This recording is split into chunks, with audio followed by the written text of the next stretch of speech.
ज्ञान, योग आणि कर्म या तिन्ही गोष्टी बाजूला ठेव आणि अंतःकरणामध्ये श्रद्धा भाव ठेवून एकदा पंढरीची वारी करते अधिकार.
भक्ती करण्यासाठी, दर्शन करण्यासाठी साधक मंडळी, वारकरी मंडळी उभा राहतो.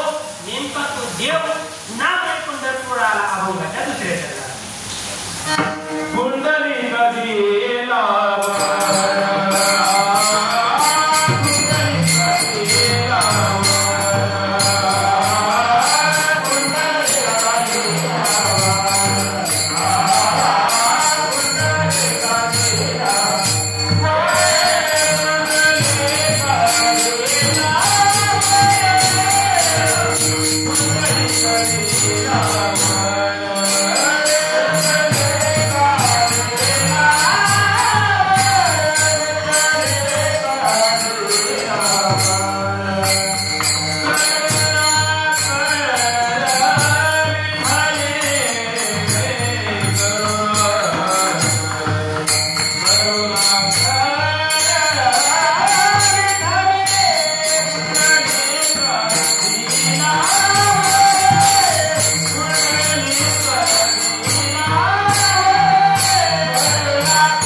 तुकोबऱ्यानंतर तो भगवान परमात्मा पुंडलिकाला वरदान दिलं होतं.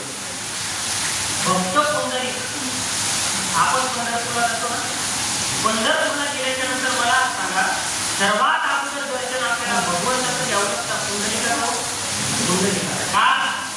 पुंडलिकाने कधी देवाचं दर्शन नाही घेतलं आतापर्यंत, तिथे आतापर्यंत कधी देवाचं भक्त नाही, कधी नाव घेतलं नाही, कधी दर्शन घेतलं नाही.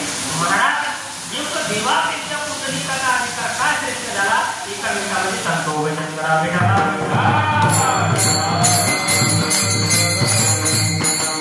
पुंडलिकाने कधी देवाची सेवा केली नाही बरं कमाय बाबा, पण भक्त पुंडलिकाने जीवनामध्ये आई वडिलांची सेवा केली. भक्त पुंडलिकासाठी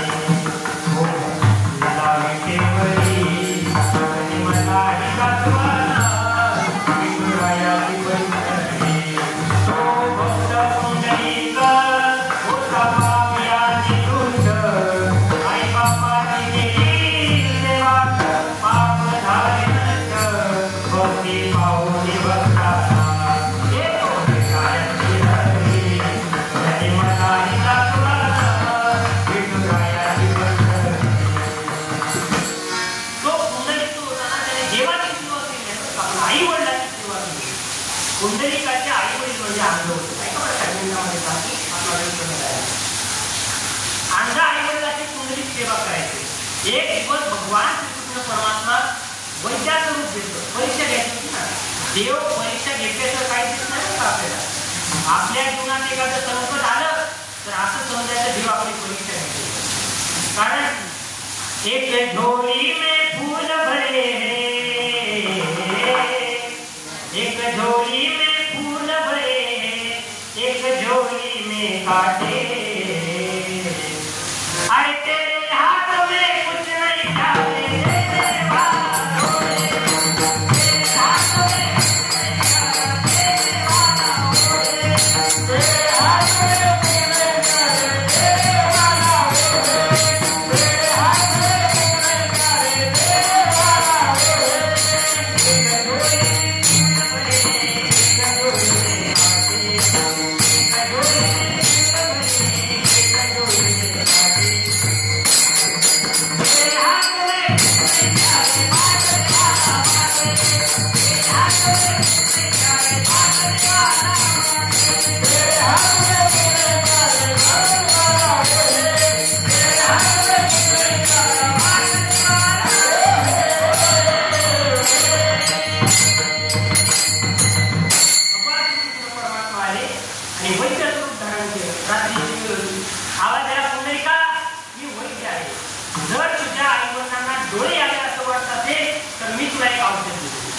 रात्री 12 वाजता आई वडिलांच्या डोळ्यात औषध टाकायचं. आईचं डोकं एका मांडीवर घ्यायचं, वडिलांचं डोकं एका मांडीवर घ्यायचं आणि जोपर्यंत सूर्यास्त होत नाही, सकाळ होत नाही, सूर्योदय होत नाही, तोपर्यंत मांडी हलवायची. जर तू मांडी हलवली आणि औषध बाजूला गेलं तर आहेत तरी डोळे जातील. पुंडलिकाने स्वतःसाठी नाही पण आई वडिलांना हा भगवान परमात्मा बघता यावा, आई वडिलांना ग्रंथ संपदा वाचता यावी, आई वडिलांना मला डोळे भरून बघता यावं म्हणून औषध घेतलं. परीक्षा होती. रात्री 12 वाजता योगी दादा आई वडिलांच्या डोळ्यामध्ये औषध टाकलं. रात्री 2 वाजता तोच भगवान परमात्मा भुंग्याच्या रूपात आला. कुणाच्या? भुंग्याच्या रूपात. भुंगा करतो का तुम्हाला? भुंगा वल्ल्या लाकडाला काढतात तू यांना नाही, वाळल्या लाकडाला या लाकडाला फक्त भुंगा कापू शकतो ना मला, दुसऱ्याला कोणी कापू शकत नाही. वाळल्या लाकडाचा जो भुंगा करतो त्याला भुंगा म्हणतात. भगवंताने भुंग्याचं रूप धारण केलं. परीक्षा घ्यायची. रात्री 2 वाजता पुंडलिकाच्या मांडीखाली भुंगा केला. मांडीचा चावा घ्यायला सुरुवात केली. एवढा चावा घेतला रक्तबंबाळ मांडी झाली. मांडी फोडली त्या भुंग्याने. आतमध्ये शिरला, मातामध्ये कर कर कर कर कर कर चावायला लागला. आसूच्या धारा डोळ्यामधून लागल्या. रक्तबंबाळ मांडी झाली. रक्ताचा पाठ व्हायला लागला. पण पुंडलिकाने मांडी मोडली नाही का? मी जर मांडी मोडली तर आई वडिलांच्या डोळ्याची औषध बाजूला असताना माझ्या आई वडिलांना डोळे येणार नाही ती भक्ती होती. देव प्रसन्न झाले. देव प्रसन्न झाले. वा पुंडलिकाच्या भावाचा आणि गोकुळी होऊन झाला. पुंडलिका भगवान श्री पंढरीपांडव परमात्मा पाठीमागे आले आणि आवाज दिले खऱ्या स्वरूपामध्ये आहे. पुंडलिका प्रसन्न आहे. डोळे उघड, तुला जे पाहिजे ते मी द्यायला तयार आहे. मी जगाचा मालक आहे. या बोलती लागली तू बोले, या चालती सूर्य चालेल, या हारलेल्या प्राण आहे जो जगाचे चालत आहे. ही ज्याची सत्ता आहे ना, तुम्ही जगाचा परमात्मा मंडळीत परमात्मा पाठीमागे उभा राहिला. पण पुंडलिकाने थोड माणूस म्हणून पाहिलं. देवाचं पूर्ण बोलणं ऐकल्यानंतर पुंडलिकाने सांगितलं, देवा तुम्ही देव आहात का कोण आहात, मला तुमची गरज नाही. जोपर्यंत सकाळ होत नाही ना तोपर्यंत मी मांडी बोलू शकत नाही. कारण माझ्या आई वडिलांना डोळे येण्यासाठी मी त्यांच्या डोळ्यामध्ये औषध घातले. तुम्ही देव असाल, जर तुम्हाला माझी गरज असेल तर थांबा पाठीमागं. त्या देवाला थांबायला सांगितलं. तो जीव किती दिवस थांबला मायरा, उद्या कावीस भेटेवर उभा. अरे 28 दिवस झाले. तो जगाचा परमात्मा आजही पुंडलिकाच्या वर्धनासाठी पाठीमागं उभा आहे. मग तुकोबऱ्या चालतात. पुंडलिका दिलावर करुणा, पुंडलिकासाठी जगाचा परमात्मा आला. आणि मग त्या भगवान श्री पंढरीत परमात्म्याचा स्वभाव करुणा करेल. तुकोबऱ्या चालतात. आई तो भगवान त्याच्या दर्शनाला जा, ते तुझ्यावर करुणा करते. त्या साधकाने विचारलं, महाराज अहो मी तर आतापर्यंत कधी माळ घातली नाही, कधी देवाचं भजन केलं नाही, मग मला तो भगवान परमात्मा माझा उद्धार करेल का?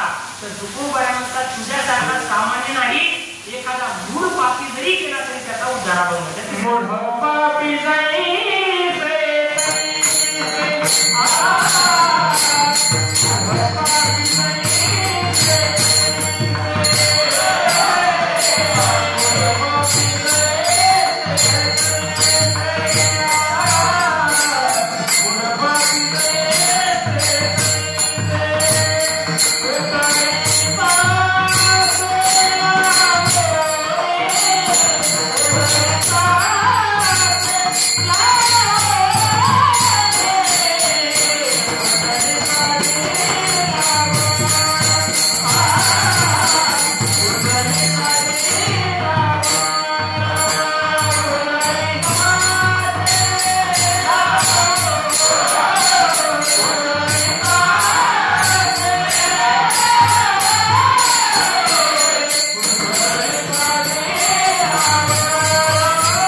कसाही असू द्या, मूळ पापी जैसे तैसे, कसे असू द्या जैसे तैसे, जसा असेल तसा. त्याने जर श्रद्धेने भगवंताचं दर्शन घेतलं तर उतरी कासे लावून स्वतः विटेकडून उतरतो आणि त्याची नौका पहिल्या पिढ्याला लावतो.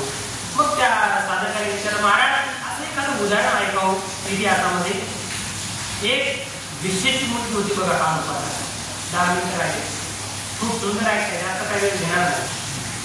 कानोपात्रा, हा काय कानोपात्रा, एक विशिष्ट मुलगी होती कानोपात्रा. आणि कीर्तनामध्ये 10 मिनिटं शिल्लक झाले तर बिघडते काय? पिक्चर 3 तासाचा मांड्या मोडून पाहतो आपण. हा ज्याला मांडी घालतात नाही ते खुर्चीवर बसते. हा 3 तासाचा पिक्चर जर मांड्या मोडून ऐकत असाल तर कीर्तना 10 मिनिटं हे लोकांना जमत नाही. आता तुमचा भाग समृद्ध भाग आहे, तुम्ही ज्ञानोबळाच्या कृषीतील लोक आहात, तुम्ही भाग्यवान आहात. तुमचं याबद्दल काही मत नसेल, पण काही काही भागामध्ये महाराज 2 तासाच्या वर गेले की लोक कीर्तनात उठून जातात. एक सांगू का, 2 तासाच्या वर कीर्तन गेलं, 5 मिनिटं कीर्तन उठून गेलं, वर गेलं, आणि त्या कीर्तनाचा ज्याला कंटाळा त्याच्यासारखा नाटक माणूस जगात नाही.